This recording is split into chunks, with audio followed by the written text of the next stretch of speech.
মানুষের যে পাহাড় সমান প্রত্যাশা আছে সেই প্রত্যাশা পূরণ করা, এটা হলো সবচেয়ে বড় চ্যালেঞ্জ। সেই প্রত্যাশা পূরণ করতে যে আমরা নিরন্তরভাবে কাজ করে যাব। আমাদের কাজের মধ্যে কোনো গাফিলতি থাকবে না। আমাদের মূল জায়গাটা হবে বিএনপির ৩১ দফাকে ধারণ করে, নির্বাচনী ম্যানিফেস্টোকে ধারণ করে এগিয়ে যাওয়া। আমাদের মূল লক্ষ্য হবে বাংলাদেশে গণতন্ত্র, আইনের শাসন, ন্যায় বিচার প্রতিষ্ঠার জন্য যারা জীবন দিয়ে গেছেন, বিগত ১৬-১৭ বছর ধরে যারা জীবন দিয়েছেন,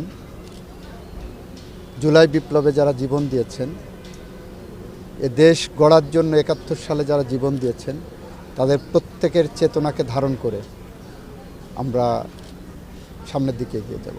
মানবতা বিরোধী অপরাধের যে বিষয়, আইন তার নিজস্ব গতিতে চলবে। আইন তার নিজস্ব গতিতে চলবে, আমরা সেভাবেই দেখব। তবে আইনের যদি কোনো অপব্যবহার হয়ে থাকে সেটাও আমরা দেখব।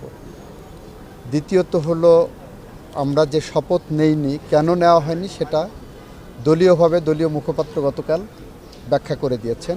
নতুন করে এখানে আমার বলার কিছু নেই।